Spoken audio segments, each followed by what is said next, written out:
इस नई कहानी में आप सबका स्वागत है। यह उन दिनों की बात है जब एक सन्यासी शिव के बाग में अपना समय व्यतीत कर रहे थे। उस समय सन्यासी की प्रसिद्धि दूर दूर तक फैल चुकी थी। लोग अपनी चिंताओं और समस्याओं का समाधान खोजने के लिए दूर दूर से सन्यासी के पास आते थे। ऐसे ही एक दिन जब सन्यासी शिव के जंगल में लोगों को उपदेश दे रहे थे, तो एक आदमी अपने 24-25 साल के बेटे के साथ सन्यासी की ओर आ रहा था। जब वे उपदेश स्थल के पहुंचे तो सन्यासी ने उनकी ओर देखा और इशारा किया उसके पास बैठने के लिए। जब उपदेश समाप्त हो गया और सभी लोग चले गए, तब सन्यासी ने उस व्यक्ति को अपने पास बुलाया और बैठने को कहा। चारों ओर हरियाली थी, मौसम सुहाना था, तरह तरह के पक्षियों की आवाज़ें गूंज रही थी। ऐसा नज़ारा देखकर उस व्यक्ति को अंदर से बहुत शांति महसूस हो रही थी। इसके बाद सन्यासी ने उस व्यक्ति से आने का कारण पूछा। इस पर वह व्यक्ति बोला, हे महात्मा, मैं अपने बेटे को आपसे मिलवाने के लिए 2 दिन की लंबी यात्रा कर आया हूँ। यह मेरा इकलौता बेटा है और वह हर वक्त थका रहता है। ऐसा लगता है कि इसमें जान ही नहीं है। इसका स्वभाव भी काफ़ी चिड़चिड़ा हो गया है।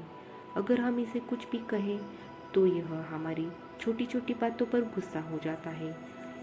इसकी देखने की क्षमता भी उम्र से पहले ही कमज़ोर हो गई है और उसके बाल भी सफ़ेद हो रहे हैं। इतनी कम उम्र में बूढ़ा दिखने लगेगा तो मैं समझ नहीं पा रहा हूँ कि उसके साथ क्या हो रहा है। हे सन्यासी, मुझे अपने बेटे की बहुत चिंता हो रही है। मैं अपने बेटे को डॉक्टर के पास ले गया तो उन्होंने कुछ दवा दी और कहा बेटा कम तनाव ले। वह अपने दिमाग पर बहुत अधिक तनाव लेता है, इसीलिए उसकी यह हालत है। लेकिन उन्हें बहुत समझाने पर के बाद भी मुझे ये तनाव क्या होता है समझ नहीं आया। मुझे नहीं पता कि तनाव क्या है, इसका क्या कारण क्या है और इसे कैसे दूर किया जाए मेरे बेटे के मन की। लेकिन सबके पहले मुझे यह समझना होगा कि तनाव क्या है, इसीलिए मैं आपके पास आया हूँ। सन्यासी कृपया मेरी समस्या का समाधान करें। यह सुनकर सन्यासी ने उनके बेटे को बहुत ध्यान से देखा, उसके चेहरे को देखा, उसके आंखों को देखा, फिर उसके हाथों की नाड़ी को भी जांचा। ये सब अनुष्ठान करने के बाद सन्यासी ने उस व्यक्ति से कहा कि तनाव कोई भी नहीं लेना चाहता, लेकिन फिर भी यह तनाव व्यक्ति के दिमाग को दीमक की तरह जकड़ लेता है और व्यक्ति को पता भी नहीं चलता कि वह तनाव में है। लेकिन अगर व्यक्ति तनाव के कारणों को अच्छे से समझ ले और तनाव के बारे में एक पैमाना बना ले जिससे उसे पता चल सके कि वह कितना तनावग्रस्त है, तो वह इस समस्या का समाधान भी ढूंढ सकता है। सबसे पहले यह समझ ले कि तनाव क्या है। जब भी कोई व्यक्ति काम कर रहा हो लेकिन उसका मन कल्पनाओं में भटक रहा होता है, इसीलिए इसके शरीर और दिमाग के बीच एक दूरी बन जाती है। यह दूरी जितनी अधिक होती है, व्यक्ति उतनी ही देर तक बेहोशी की स्थिति में रहता है और शरीर और मन के बीच इस तनाव को ये तनाव कहा जाता है। आखिर पसंदीदा खेल खेलने के बाद इंसान ऊर्जा और खुशी से क्यों भरा जाता है, जबकि वह अपने शरीर को थका चुका होता है।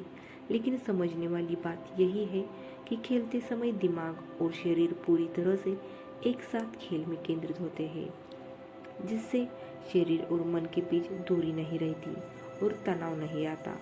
और मन में कोई तनाव हो तो दूर हो जाता है। लेकिन इसके विपरीत जब हम कुछ ऐसा करते हैं जो हमें पसंद नहीं है, तो हमारा शरीर वह काम तो कर रहा है, लेकिन हमारा मन कहीं दूर कल्पनाओं में भटक रहा है, जिससे शरीर और दिमाग के बीच दूरी पैदा हो जाती है और तनाव पैदा हो जाता है। इसीलिए ऐसा करना चाहिए, एक समय में केवल एक ही काम करना चाहिए और अपने शरीर और दिमाग की सारी शक्ति उसे एक काम में लगानी चाहिए, ताकि व्यक्ति के अंदर तनाव पैदा न हो। सबसे प्रमुख कारणों में से पहला है अति महत्वाकांक्षी होना। महत्वाकांक्षी होना अच्छी बात है, लेकिन क्या आपने कभी गौर किया है कि उस आदमी का एक लक्ष्य कभी पूरा नहीं होता। उसका एक लक्ष्य पूरा नहीं होता कि वह दूसरे की ओर भागने लगता है। अगर दूसरा पूरा हो जाता है तो फिर तीसरे को, और इस प्रकार वह गोल गोल घूमता रहता है। अपने शरीर में अपने लक्ष्य को प्राप्त करने के लिए इसी को व्यक्ति अधिक महत्वाकांक्षी है।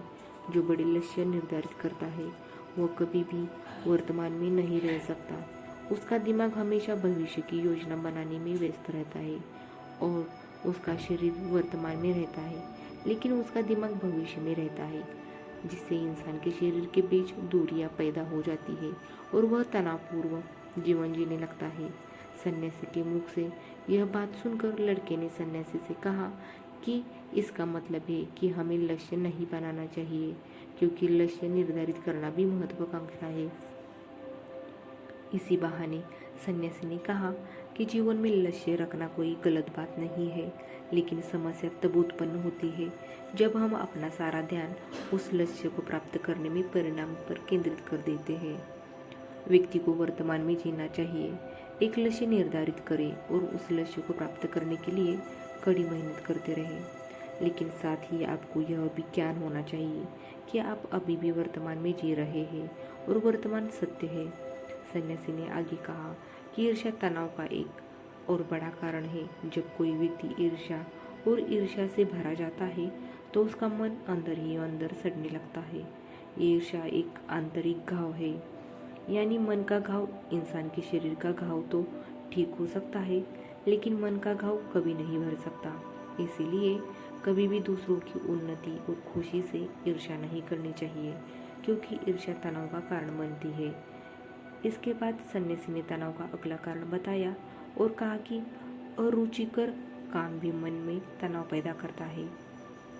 जो काम हमें पसंद नहीं है उस काम में हमारा मन नहीं लग पाएगा, हमारा शरीर वहीं बैठ जाएगा, लेकिन हमारा मन कल्पना की उड़ान भरता है, जिससे शरीर और मन के बीच दूरी पैदा हो जाती है और व्यक्ति तनावग्रस्त हो जाता है। इसीलिए व्यक्ति को हमेशा अपनी रुचि के अनुसार ही कार्य करना चाहिए। यदि व्यक्ति ने यह तय कर लिया कि उसे कौन सा काम करना है और वह उसी काम को अपने जीवन का लक्ष्य बना देता है, तब वह काम उसके लिए काम नहीं बल्कि खेल बन जाता है। लेकिन दोस्तों, अपने जुनून को फॉलो करो, यह कहना कितना आसान है, अपना सच्चा जुनून ढूंढना कितना मुश्किल है। क्योंकि आजकल ज़्यादातर युवा सेलिब्रिटीज़ और सोशल मीडिया से प्रभावित है। वे किसी भी काम को अपना जुनून मानते हैं और फिर कुछ दिनों तक कोशिश करने के बाद उसे बीच में ही छोड़ देते हैं, क्योंकि यह उनका जुनून नहीं था, और इस तरह वे अपना कीमती समय और ऊर्जा बर्बाद करते हैं। तनाव का चौथा कारण है दूसरों से अपेक्षा करना। सन्यासी ने उस व्यक्ति को कहा कि एक पिता के रूप में तुम्हें अपने बेटे से बहुत सारी उम्मीदें होंगी कि आपका बेटा बहुत सफल इंसान बने, आपका नाम रोशन करे और जैसा जीवन चाहे वैसा जिए, आपकी हर बात माने। लेकिन क्या आज तक किसी की भी उम्मीदें पूरी हुई है? जब भी कोई व्यक्ति दूसरे से अब कुछ अपेक्षा करने लगता है तो वह अनजाने में तनाव पैदा करना शुरू कर देता है। खुद के लिए ज़रा सोचिए, अगर आपका बेटा आपके मुताबिक काम नहीं कर रहा, वह वैसा नहीं बन रहा जैसा आप उसे बनाना चाहते हैं, तो निश्चित तौर पर तनाव आपके दिमाग पर हावी हो जाएगा। आप तनावपूर्वक जीवन जीने लगेंगे और इस तनाव में आप इस तरह व्यवहार और बातचीत करेंगे कि आपके अपने बेटे के साथ संबंध बद से बदतर होते चले जाएंगे।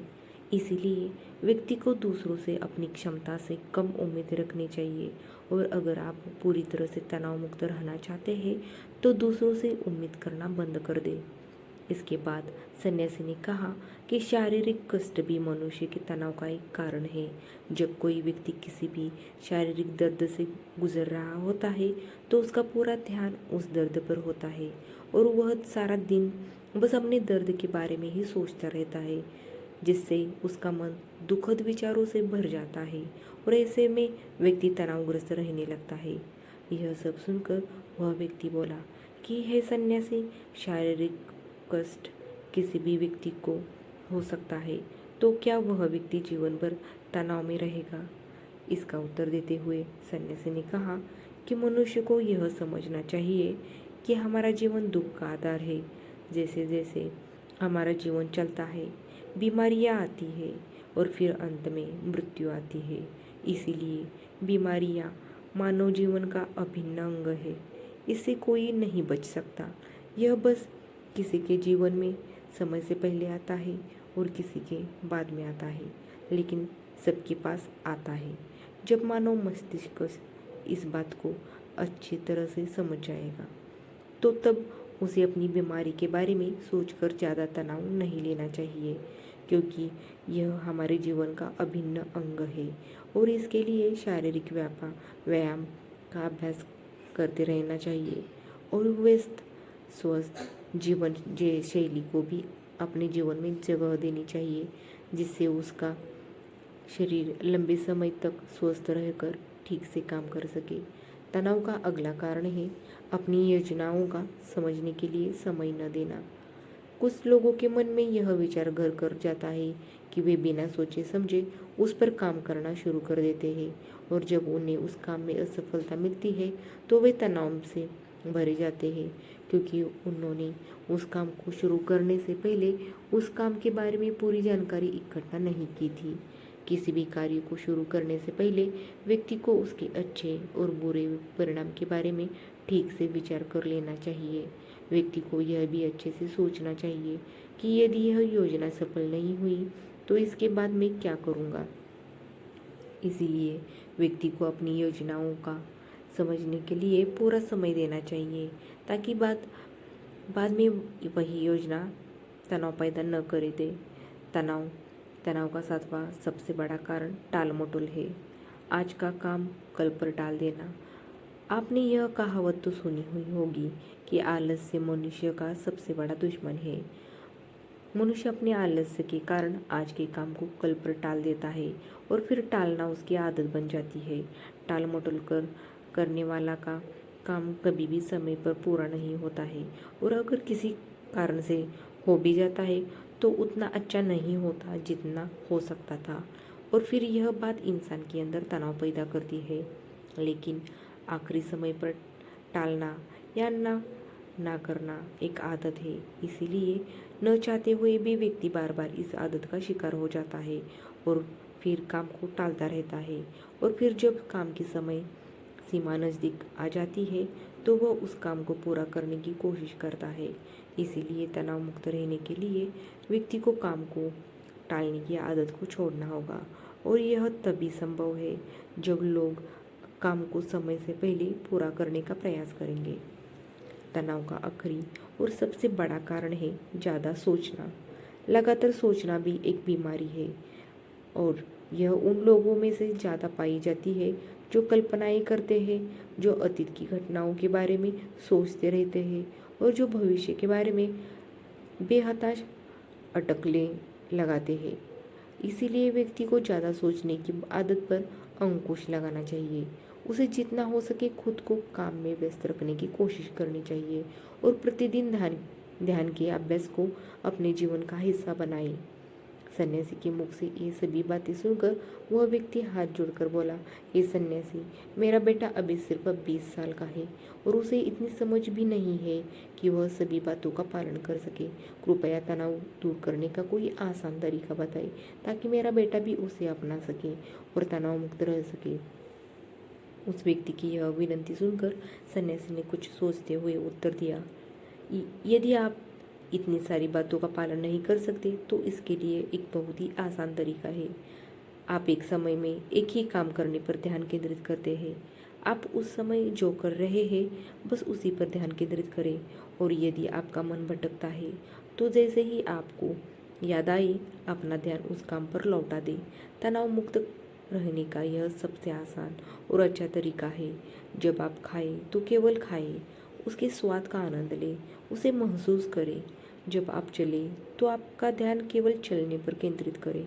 इससे आपका दिमाग और शरीर दोनों एक ही जगह पर केंद्रित रहेंगे, दोनों के बीच कोई दूरी नहीं रहेगी, जो तनाव का मुख्य कारण है।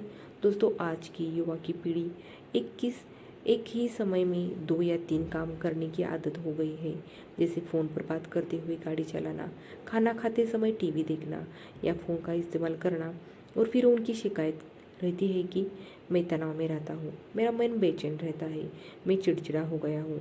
जब कोई व्यक्ति एक समय में 3 काम करता है तो यह स्वाभाविक है तनाव उत्पन्न होना, क्योंकि दिमाग एक समय में एक ही काम पूरे ध्यान से कर सकता है। कभी भी एक ही समय में 2 चीज़ों पर पूरा ध्यान केंद्रित नहीं कर पाता। इसलिए जहाँ तक हो सके एक समय में एक ही काम को पूरे ध्यान से करने की कोशिश करें। दोस्तों, उम्मीद करती हूँ कि ये कहानी आपको अच्छी लगी हो और इस कहानी से आपको एक नई सीख मिली हो। आपको अच्छी लगी हो तो अपने दोस्तों और परिवारों के साथ इसे ज़रूर शेयर करें। आप सबका धन्यवाद। आप सबका मंगल हो।